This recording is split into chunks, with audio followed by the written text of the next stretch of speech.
মুআজ্জাজ মুহতারাম মুসল্লিয়ান কেরাম, আমরা অনেকে ইতিমধ্যে অবগত হয়েছি যে গত কদিন ধরে প্রকৌশলী বিশ্ববিদ্যালয়ের দুজন শিক্ষার্থীর আত্মহত্যার ঘটনা আমাদের অনেককে বিস্মিত করেছে, স্তম্ভিত করেছে এবং আহত করেছে।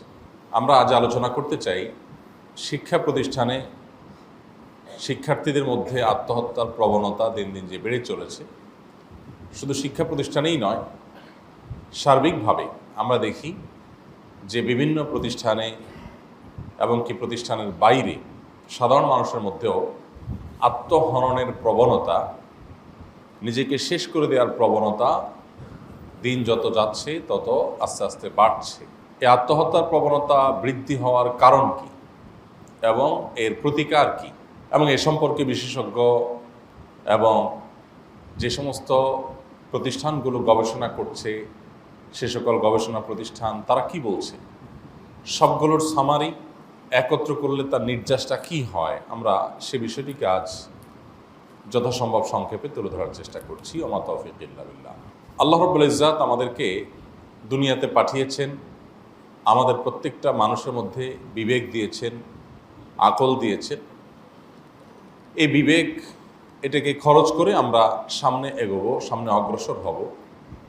একজন মুসলমান তার ঈমান এবং আল্লাহর প্রতি, আখিরাতের প্রতি বিশ্বাসের জায়গা থেকে তার মধ্যে বিশেষ কিছু গুণ, বিশেষ কিছু বৈশিষ্ট্য থাকার কথা, যে গুণগুলো, যে বৈশিষ্ট্যগুলো পৃথিবীর অন্য সব মানুষ থেকে তাকে পৃথক করবে, অন্য সব মানুষ থেকে তাকে পৃথক করার জন্য মোটা দাগে এই বৈশিষ্ট্যগুলো ভূমিকা রাখবে। এগুলো দেখলে বোঝা যাবে যে সে মুসলিম, আর আরেকজনের মধ্যে এগুলো নেই, তিনি অমুসলিম।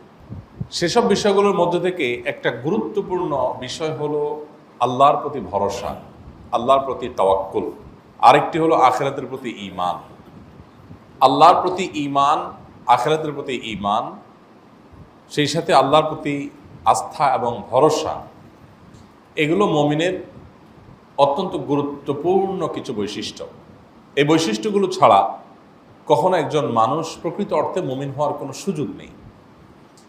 আস্থাহীনতা, অবিশ্বাস বা বিশ্বাসের দোলাচল কিংবা আল্লাহর প্রতি ভরসার ঘাটতি, এগুলো সবগুলো ঈমান বিধ্বংসী বিষয় এবং ঈমান পরিপন্থী বিষয়।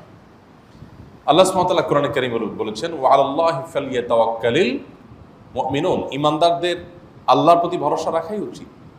আপনি যখন বিশ্বাস করেন যে হাসবি আল্লাহু ওয়া নি'মাল ওয়াকিল, আল্লাহ আমার জন্য যথেষ্ট এবং তিনি সর্বোত্তম কর্মবিধায়ক, তাহলে আল্লাহর প্রতি আপনার একটা আস্থা তৈরি হবে। আপনার চোখের সামনে বহু মানুষ নিজেদেরকে সফল মনে করেছেন কোনো এক বিশেষ পথের শেষ মাথায় যেতে না যেতেই তার সেই তথাকথিত সফলতা, এটা মূলত ব্যর্থতার পথ হিসাবে তার কাছে পরিষ্কার হয়ে গেছে।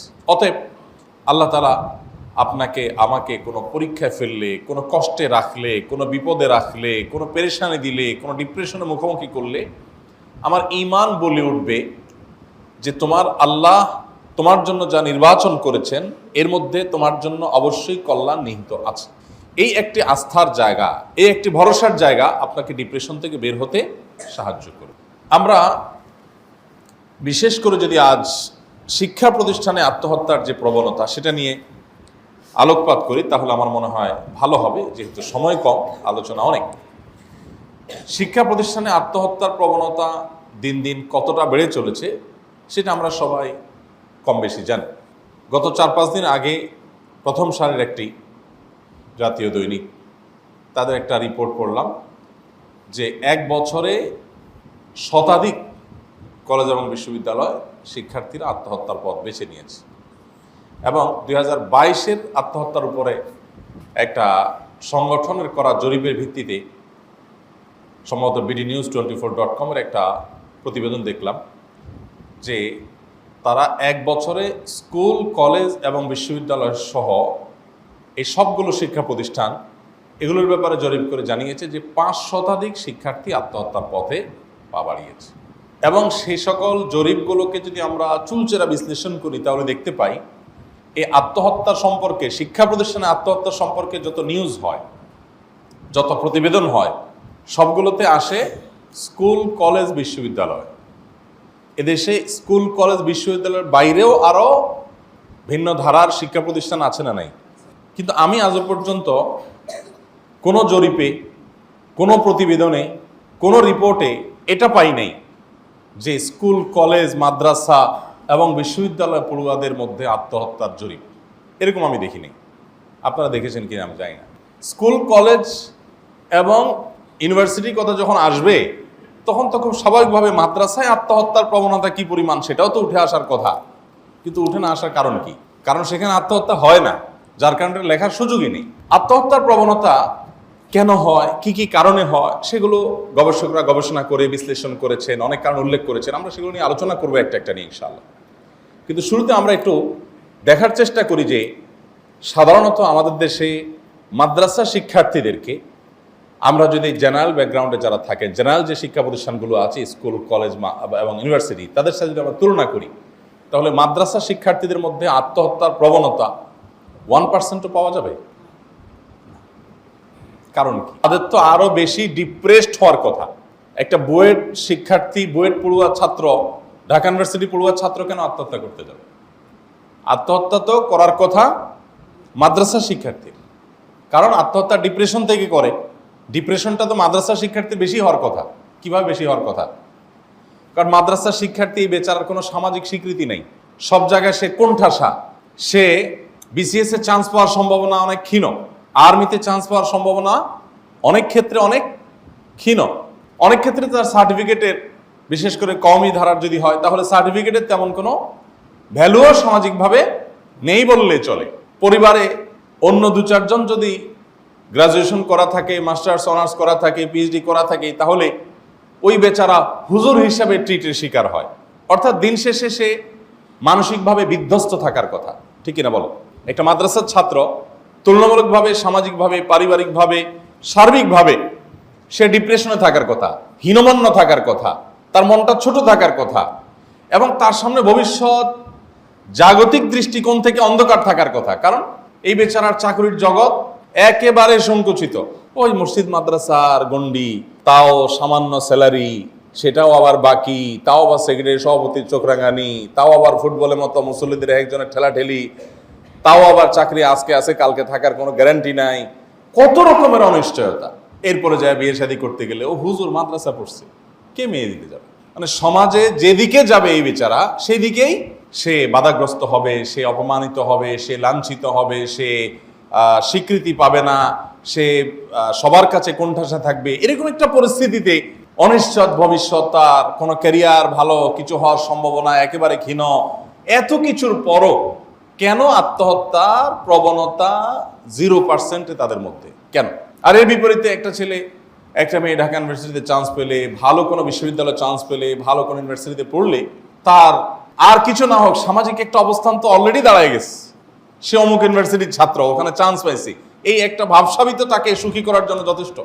তার মানসিক সুখ, প্রশান্তি আসার জন্য এই একটাই তো যথেষ্ট যে সে ঢাকা ইউনিভার্সিটিতে চান্স পাইছে, সে বুয়েটে চান্স পাইছে, সে চুয়েটে রুয়েটে চান্স পেয়েছে।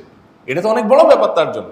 দেশের শত শত হাজার হাজার ছেলেদের মধ্যে সে মেডিকেলে চান্স পেয়েছে। তাহলে তার সুখী হওয়ার জন্য, পরিতৃপ্ত হওয়ার জন্য, আনন্দিত হওয়ার জন্য একটা কারণ তো অলরেডি তার মধ্যে আছে। সেই সাথে তার ভবিষ্যৎ উজ্জ্বল, সে অনেক দিকে যেতে পারে। এত কিছুর পরও কেন সেখানে আত্মহত্যা প্রবণতা এত বেশি? আর এর বিপরীতে মাদ্রাসার ছাত্রদের মধ্যে আত্মহত্যা প্রবণতা কেন নাই? আমি দুইটাকে মুখোমুখি করছি না, মুখোমুখি করার কোনো কারণ নাই। কারণ সবই আমাদের সন্তান, সবই আমাদের ভাই ব্রাদার, আমরা সবাই মিলেই ছোট্ট একটা দেশ। কিন্তু আমাদের বিবেকগুলোকে একটু জিজ্ঞেস করতে হবে, কেন এই পাড়ায় আত্মহত্যা নাই, কেন এই পাড়ায় আত্মহননের প্রবণতা এত বেশি? অথচ হওয়ার কথা ছিল উল্টো, ডিপ্রেসড হওয়ার কথা ছিল এরা, মানসিকভাবে বিধ্বস্ত, কোণঠাসা, ভবিষ্যৎ অনুজ্জ্বল, অন্ধকার বা ক্যারিয়ার এরকম কোনো কিছু, ক্যারিয়ারের কোনো নিশ্চয়তা না থাকা ইত্যাদির কারণে তো এদের মধ্যে আত্মহত্যা প্রবণতা বেশি থাকার কথা ছিল। কিন্তু সেখানে উল্টা কেন হচ্ছে? আমার মনে হয় এই একটা প্রশ্নের উত্তর যদি আমরা খুঁজে বের করতে পারি তাহলে এই সমস্যার সমাধান হয়ে যায়, যে এখানে কেন নাই আর এখানে কেন আছে। মোহতারাম হাজিরিন, এটি নিয়ে যারা গবেষণা করছেন, যারা জরিপ করছেন, তাদের অনেকের গবেষণা, বিশেষ করে BDNews24.com এর গবেষণাটা আদ্যপান্ত আমি পড়ার চেষ্টা করেছি এবং প্রথম আলোর অনেকগুলো গবেষণা এবং অনেকগুলো রিপোর্ট এবং লেখা, উপসম্পাদকীয় বিভিন্ন পত্রিকার, এগুলো ঘাটাঘাটি করার চেষ্টা করেছি। মোটা দাগে দেখা গেছে আত্মহত্যার প্রবণতা মফস্বলের তুলনায় ঢাকায় অনেক বেশি। এটাও আরেকটা চিন্তার জায়গা। ঢাকায় আত্মহত্যা কেন হবে? ঢাকার মানুষ তো সুখে বেশি থাকে, ভাতের অভাব, কাপড়ের অভাব, আপনার এগুলো তো গ্রামের মানুষের ঢাকার তুলনায় অনেক বেশি। ঢাকায় তো সাধারণত মানুষ সুখে থাকার কথা, কিন্তু এখানে আত্মহত্যার প্রবণতা বেশি কেন? বেশি তো হওয়ার কথা গ্রামে। এটা একটা চিন্তার বিষয়। এই প্রশ্ন উত্তর খুঁজে বের করলেও আমরা সমাধানের পথে যেতে পারবো। এরপর দেখা যাক এই আত্মহত্যার প্রবণতা এগুলো কি কি কারণে হয়ে থাকে। অনেক কারণ আছে, গবেষকরা বহু কারণ এর উল্লেখ করেছে। এর ভিতরে একটা বড় কারণ হলো অভিমান। অভিমানের কারণে টিনেজাররা বিশেষ করে আত্মহত্যার পথে পা বাড়াচ্ছে, এবং এটার প্রবণতা বিভিন্ন জরিপে দেখা গেছে অনেক বেশি, সবচেয়ে বেশি। এরপরে হলো প্রেম ঘটিত ব্যাপার, বিবাহ বহির্ভূত অবৈধ যে সম্পর্ক হয়ে থাকে, সে হারাম রিলেশন, সেখান থেকে ডিপ্রেশনে চলে যায়, ছ্যাঁকা খায়, সেখান থেকে বিশ্বাস ভঙ্গের ব্যাপার ঘটে, আশা ভঙ্গের ব্যাপার ঘটে, এগুলো থেকে আত্মহত্যার পথে যায়। এটা দ্বিতীয় সর্বোচ্চ। আরেকটা বিষয় হলো দেখা যায় যে কোনো শিক্ষার্থীর ব্যক্তিগত কোনো ছবি, কোনো ভিডিও ছড়িয়ে পড়েছে, সে আত্মহত্যার পথে পা বাড়াতে বাধ্য হয়েছে। অনেক সময় দেখা গেছে যে পরীক্ষায় অকৃতকার্য হওয়ার কারণে পারিবারিকভাবে সে কোণঠাসা হয়েছে, বাবা মা তাকে গলা চেপে ধরেছে, প্রেসার দিয়েছে, এবং সামাজিকভাবে সে নিজেকে অনেক বেশি তুচ্ছ মনে করেছে বা নানাভাবে হেয় প্রতিপন্ন হয়েছে।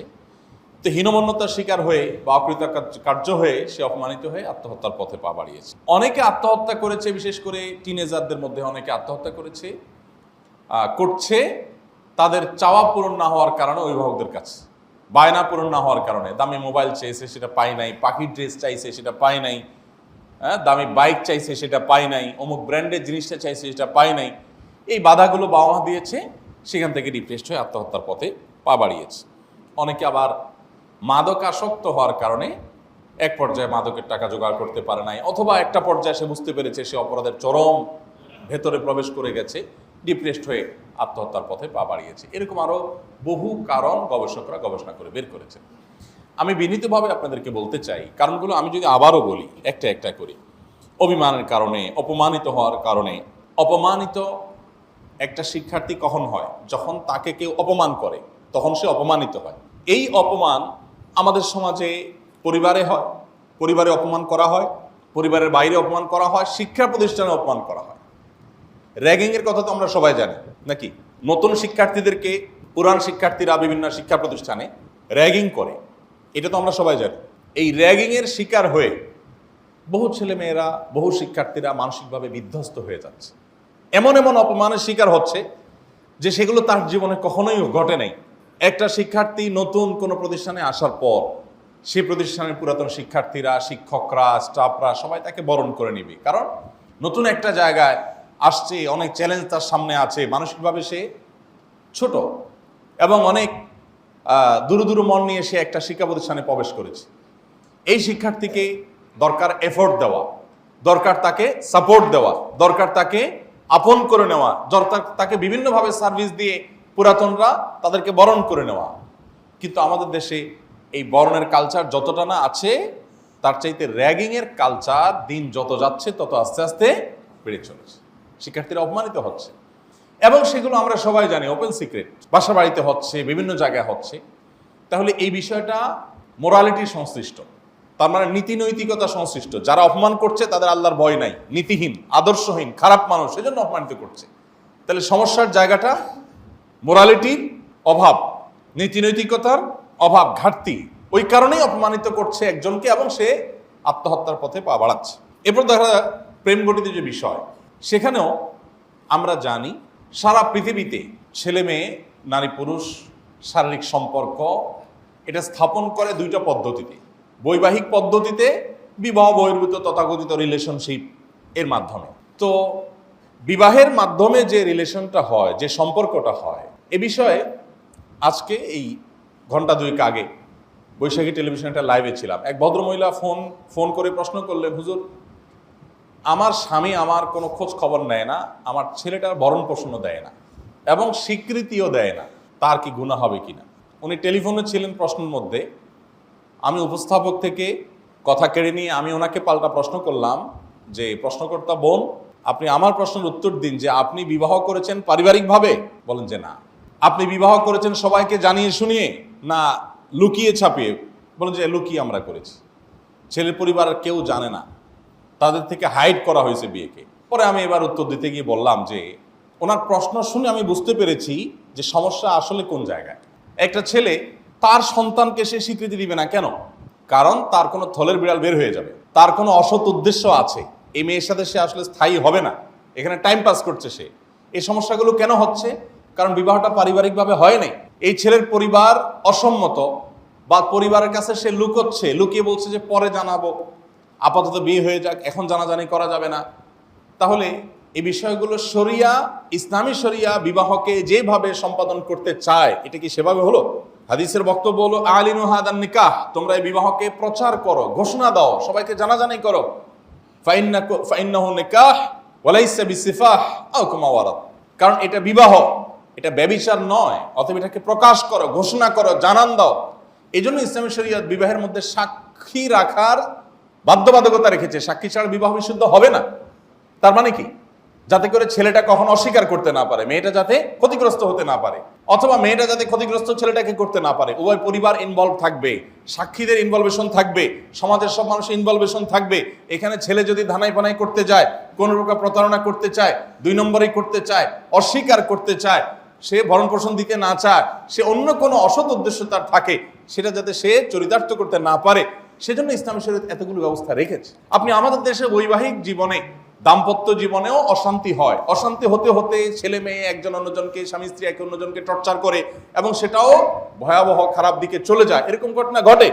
কিন্তু এই ঘটনাগুলোর রেশিও আর তথাকথিত বিবাহ বহির্ভূত প্রেম ঘটিত প্রতারণা একে অন্যের প্রতি, এই দুইটাকে যদি আপনি এক করেন, স্বামী স্ত্রীকে, স্ত্রী স্বামীকে প্রতারণা করার প্রবণতা বা পার্সেন্টেজ ওই তথাকথিত প্রেমিক প্রেমিকা একে অন্যকে ছেঁকা দেওয়া প্রতারণার সাথে যদি আপনি তুলনা করেন, তাহলে সেক্ষেত্রে তুলনায় কোনো পার্সেন্টেজে কুলাবে?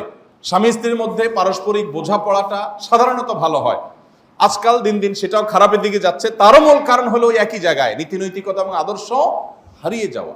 তাহলে আজ এই যে তথাকথিত প্রেম ঘটিত কারণে আমাদের শিক্ষার্থীদের মধ্যে আত্মহত্যার প্রবণতা দ্বিতীয় সর্বোচ্চ। বিভিন্ন জরিপ বলছে যে দ্বিতীয় সর্বোচ্চ আত্মহত্যার ঘটনা ঘটে থাকে প্রেম ঘটিত কারণে। এখন আপনার ছেলে, আপনার মেয়ে, আমার ছেলে, আমার মেয়ে, আমাদের সন্তানরা, তারা যখন বিবাহ বহির্ভূত রিলেশনে চলে যায়, এটা তাদের প্রথমত অনিশ্চয়তার দিকে ঠেলে দেয়। তারা প্রতারিত হওয়ার সমূহ আশঙ্কা তৈরি হয়, তারা ডিপ্রেশনে পড়ার আশঙ্কা তৈরি হয়, নানা রকমের সমস্যার পথ তাদের সামনে উন্মোচিত হয়। তো এই বিষয়টাকেও আমরা দেখি মোরালিটি সংশ্লিষ্ট।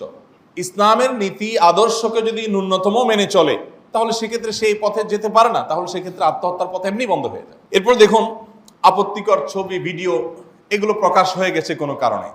এগুলোর সাথেও সম্পর্ক কিসের? ওই যে মোরালিটির। এগুলোর সাথেও সম্পর্ক কিসের? ওই যে নীতি আদর্শের, ওই যে আখলাক চরিত্রের, ওই যে ইসলাম প্রতিপালনের। কারণ ইসলাম প্রতিপালনের ঘাটতি থাকার কারণে সে এমন কিছু করেছে যেটা প্রকাশ হয়ে পড়ে সে লজ্জিত হয়েছে। আবার যারা প্রকাশ করেছে তারা কারো প্রাইভেসি লঙ্ঘন করেছে, বিধায় সে অপমানিত হয়ে আত্মহত্যার দিকে গেছে। তাহলে এটাও ইসলাম চর্চা না থাকার কারণে, ইসলামহীনতার কারণে, ধর্মহীনতার কারণে, মোরালিটি না থাকার কারণে হয়েছে। এভাবে আপনি যদি বায়না ধরার কথা বলেন, সন্তানরা বায়না ধরছে, কাঙ্ক্ষিত জিনিসটা পাচ্ছে না, সে আত্মহত্যার পথে পা বাড়াচ্ছে। এখন তার বায়না ধরার যে প্রবণতা, এটাও তার ভিতরে দিনদারি কম থাকার কারণে। দিনদারি যদি বেশি থাকে, তাহলে সে তো বাবার কাছে বায়না ধরবে না, বরং পারলে বাবাকে হেল্প করবে। আমরা তো আমাদের ছাত্র জীবনে উপার্জন করে বাবাকে টাকা দিয়েছি, মসজিদে ইমামতি করে 600 টাকা বেতন পেতাম, মক্তবে পড়িয়ে সেখান থেকে কিছু টাকা পেতাম, সেটা নিয়ে বাবাকে হেল্প করেছি। যে বাবা এখন প্রেসারে আছে, ব্যবসা বাণিজ্য ভয়াবহ অবস্থা, দেনাদায়ী হয়ে সংসার চালানোই তার দায়, তো ঠিক আছে তাহলে এই টাকাটা আপনি নেন, আপনার সংসারে খরচ করেন। কই, আমরা তো কোনোদিন বায়না ধরিনি।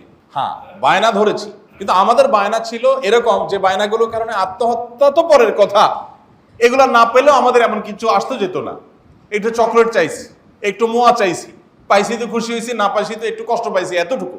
আর এখন পোলাপানের বায়না কি? আমাকে অমুক ব্র্যান্ডের বাইক কিনে দিব, আমার বন্ধুদের আছে, কোনো কাহিনী শুনতে চাই না, আইফোন অমুকটা চাই, লেটেস্টটা চাই, ওইটা চাই। বাপ বেচারা হয়তো সেই আর্থিক সঙ্গতি নাই, কিন্তু দিতে হবে।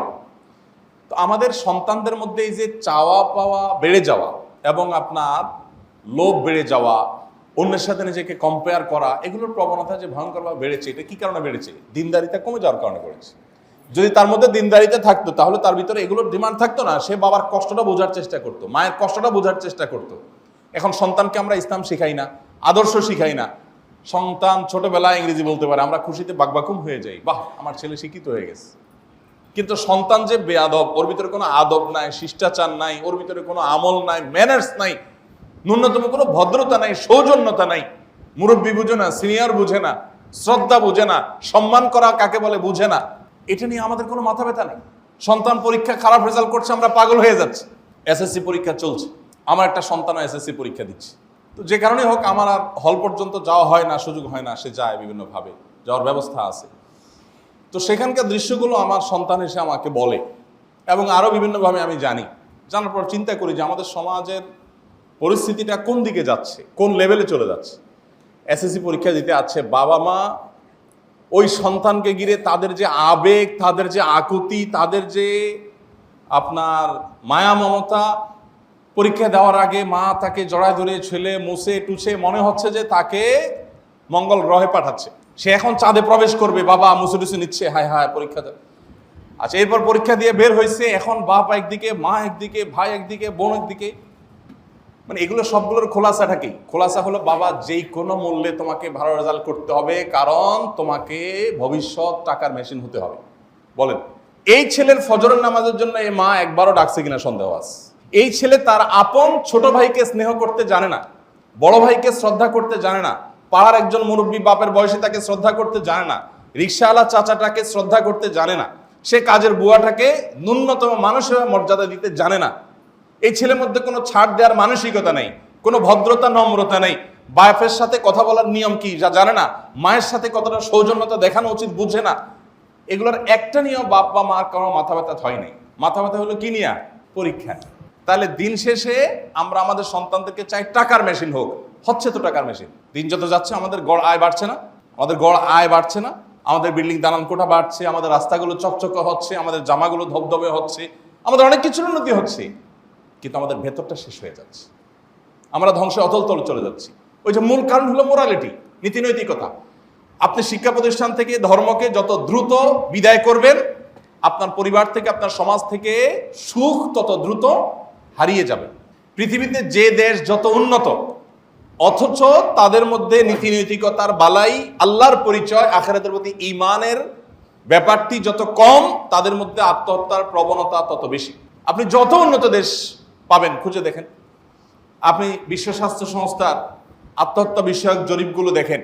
আমি অনেক বছরের জরিপ দেখেছি এবং এর আগে আমি একাধিকবার বলেছি যে রব্বি আল্লাহ আরবিতে লেখা একটা বই, অনেক ভাষা অনুবাদ হয়েছে, এটার বাংলা অনুবাদটা আমি করেছিলাম, রিয়াদের একটা প্রকাশনী প্রকাশ করেছে। সেখানে বিশ্ব স্বাস্থ্য সংস্থার বেশ কয়েক বছরের জরিপের একটা চার্ট দেওয়া হয়েছে। সেখানে দেখানো হয়েছে যে সারা পৃথিবীতে আত্মহত্যার প্রবণতা সবচাইতে কম হলো মুসলমানদের মধ্যে, অথচ সারা পৃথিবীতে বিভিন্ন জায়গায় মার খাচ্ছে দেখবেন মুসলমানরা। কাশ্মীরে মার খাচ্ছে মুসলমানরা, ইরাকে মার খাচ্ছে মুসলমানরা, সিরিয়াতে মার খাচ্ছে মুসলমানরা, বিভিন্ন জায়গায় মার খাচ্ছে মুসলমানরা, হয় নিজেরা না বহির্শক্তির দ্বারা, যেভাবে হোক। এরপরে যে অভাব অনটন আফ্রিকার দেশগুলোতে মুসলমানরা, কোণঠাসা মুসলমানরা, ইসলামোফোবিয়ার আক্রান্ত মুসলমানরা, মুসলমান পরিচয় দিলে সে কোণঠাসা হচ্ছে। এত কিছুর পরও আত্মহত্যার প্রবণতা সব বছর প্রায় সবচেয়ে কম মুসলমানদের মধ্যে। আর এর বিপরীতে সবচেয়ে বেশি আত্মহত্যা হলো নাস্তিকদের মধ্যে, যাদের কোনো ধর্ম নেই। কারণ কি? যালিকা বিআন্নাল্লাহা মাওলাল্লাযীনা আমানু ওয়া আন্নাল কাফিরিনা লা মাওলা লাহুম। আল্লাহ বলেছেন এর কারণ হলো, মানে আত্মহত্যার বিষয় না, এই জাতীয় পার্থক্যগুলোর মৌলিক কারণ হলো যারা আল্লাহর প্রতি বা কোনো সৃষ্টিকর্তা বিশ্বাসী না, পরকালে বিশ্বাসী না, তাদের কোনো অভিভাবক নাই, তো তার কোনো কারণে দেয়ালে পিঠে গেছে, ও শিট, স্যাড, ব্যাড, তার আর কোনো যাওয়ার পথ নাই, তো আত্মহত্যা করে যাচ্ছে, আমার তো শেষ। আর মুসলমান দেয়ালে পিঠ যদি পরিপূর্ণ ঠেকে যায়, এক সুই পরিমাণ জায়গাও যদি না থাকে, তারপর তার বিশ্বাস থাকে কি যে কারোর কিচ্ছু করার নাই, বুঝলাম, কিন্তু যার হাতে সব, তার অপশন তো শেষ পর্যন্ত খোলা আছে, তার একটা আস্থার জায়গা, ভরসার জায়গা থাকে, সেখানে আত্মহত্যার পথে যাবে। এই জন্য আল্লাহ বলেছেন ওয়ালা ইয়াইআস মিন রাউহিল্লাহি ইল্লাল কওমুল কাফিরুন, আল্লাহর রহমত থেকে নিরাশ হবে যে সে কাফের, কোন মুসলমান আল্লাহর রহমত থেকে, অর্থাৎ কাফেররা সাধারণত তাদের মধ্যে আল্লাহর রহমত থেকে নিরাশার প্রবণতা, আমি কিছুই পাবো না, আমার কিছু হবে না। আপনি ঋণগ্রস্ত, আপনার ঋণে আপনি জর্জরিত, আপনি মনে করছেন এখান থেকে আর উঠে আসা সম্ভব না। 100 বার সম্ভব। উঠে এসে আপনি এই জনপদের সবচেয়ে সুখী মানুষ হতে পারেন, সবচেয়ে রিচ মানুষ হতে পারেন, আল্লাহ করতে পারেন। অথবা আপনি অপেক্ষা করবেন, আপনি আল্লাহর প্রতি আস্থা রাখবেন, কিন্তু যার ভিতরে ঈমান নাই সে ডিপ্রেশনও যাবে এবং ডিপ্রেশন থেকে আত্মহত্যার দিকে চলে। তাহলে সমস্যার গোড়ায় আমরা হাত দিতে পারছি। আমাদের সন্তানদের মধ্যে নীতি নৈতিকতার চর্চা যত কম হবে, তত তাদের মধ্যে আত্মহত্যার প্রবণতা বেশি হবে। সুখের সমস্ত উপকরণ থাকবে, শিক্ষা দীক্ষা থাকবে, সামাজিক স্বীকৃতি থাকবে, ভবিষ্যৎ উজ্জ্বল হবে, উন্নত এবং ভালো ক্যারিয়ারের হাতছানি থাকবে, এত কিছু থাকার পরও আত্মহত্যার দিকে যাবে যদি তার ভিতরে দ্বীন না থাকে, আল্লাহ না থাকে, আখেরাত না থাকে। একজন মানুষ যখন ডিপ্রেসড হয়ে যায়, ধরুন আপনি অবিচারের সম্মুখীন হয়েছেন, আপনাকে অপমান করা হয়েছে, আপনি আদালতে যায়ও সুবিচার পান নাই, বিচারকও হয়তো আপনার ব্যাপারটিতে সুবিচার করতে পারেন নাই, তিনি ধরতে পারেন নাই, বা ভুল এভিডেন্সের কাছে আপনি হেরে গেছেন। আপনি চিন্তা করছেন আমি তো দোষী না, তারপরও আমার সাজা হলো। আপনি যদি বেঈমান হন তাহলে তো আপনার স্যাড ব্যাড করে আত্মহত্যা ছাড়া কিছু করার নাই। কিন্তু আপনি ইমানদার হলে আপনার বিশ্বাস আছে যে এই বিচার না, আসল বিচার বাকি আছে, সব বিচারের পরের বিচার আছে, সেখানে সবকিছু প্রকাশিত হবে। আমার টেনশনের কোনো কারণ নেই। আমার যদি ফাঁসিও হয়ে যায়, আমার যদি বড় কোনো কঠিন দণ্ড হয়ে যায়, টেনশনের কোনো কারণ নেই। আমি যদি নিষ্পাপ থেকে থাকি, সেখানে সব পরিষ্কার হবে। তার একটা আশার জায়গা আছে না নেই? তাহলে ইমানদার কিভাবে আত্মহত্যা করবে? এই জন্য মোহতারাম হাজরিন, আপনি দেখবেন যে বায়না ধরা নিয়ে যে আমাদের সন্তানরা আত্মহত্যা করছে, এটাও দেখবেন তাদের মধ্যে দিনদারিতা না থাকার কারণে। আমার সন্তান জানে না সে সেই সাহাবীদের সন্তান যে সাহাবীরা জেহাদের ময়দানে তৃষ্ণার্ত হয়ে রক্তক্ষরণ হতে হতে পানির পিপাসা এমন পেয়েছে যে পানি না খেলে মারা যাবে। পানি পানি চিৎকার করেছে, পানি এসছে, পানি পান করতে যাবে, এর মধ্যে আরেকজন আর্তনাদ শুনতে পাচ্ছে যে আরেকজন আহত মানুষ পড়ে আছে রণাঙ্গনে, তিনিও রক্তক্ষরণ হতে হতে পানির পিপাসায় কাতরাচ্ছেন এবং পানি পানি করছেন। সাথে সাথে পানির ইশারা দিলেন যে তার কাছে নিয়ে যাও, এবং তিনি ওরকম অন্য কাউকে দেখেছেন, আবার তার কাছে পাঠিয়েছেন, এবং পানি পান করানোওয়ালা তিনি ফেরত এসে দেখছেন যে এদের একজনও বেঁচে নেই। অর্থাৎ সবাই শেষ হয়ে গেছে, কিন্তু পানিটা নিজে পান করে নাই, নিজের আরেকজন বিপদগ্রস্ত ভাইকে দেখাই দিছে। আমার সন্তান, আপনার সন্তান তো জানে না সে তাদের আদর্শের অনুসারী, সে তাদের সন্তান। সে কিভাবে মুসলমানের সন্তান কিভাবে মোবাইলের বায়নার জন্য, বাইকের বায়নার জন্য, হানতানে বায়নার জন্য সে আত্মহরণের পথে যায়? কারণ আপনি তাকে ইসলাম শিখান নাই, কারণ আপনি তাকে আল্লাহর সাথে পরিচয় করান নাই, কারণ আপনি তাকে রাসূলের সাথে পরিচয় করান নাই। কোরআনে আল্লাহ তাআলা এবং হাদিসে বিভিন্ন জায়গায়, বিশেষ করে হাদিসে নবী করিম সাল্লাল্লাহু আলাইহি ওয়াসাল্লাম বিভিন্ন জায়গায় দুটি বিষয় বলেছেন। মান কানা ইউমিনু বিল্লাহি ওয়াল ইয়াউমিল আখির, যে ব্যক্তি আল্লাহকে বিশ্বাস করে, আখিরাতকে বিশ্বাস করে। আল্লাহ এবং আখিরাতের বিশ্বাস, এই দুইটা বিশ্বাস মানুষকে অনেক অবনতির অতল তল থেকে আপনার উন্নতির চরম শিখরে পৌঁছে দিতে পারে, অনেক ক্ষতি থেকে মানুষকে বাঁচিয়ে দিতে পারে। শুধু আল্লাহর প্রতি ঈমান এবং আখিরাতের প্রতি ঈমান। আখিরাতের বিশ্বাস আছে, আমার কোনো টেনশনের কারণ নেই।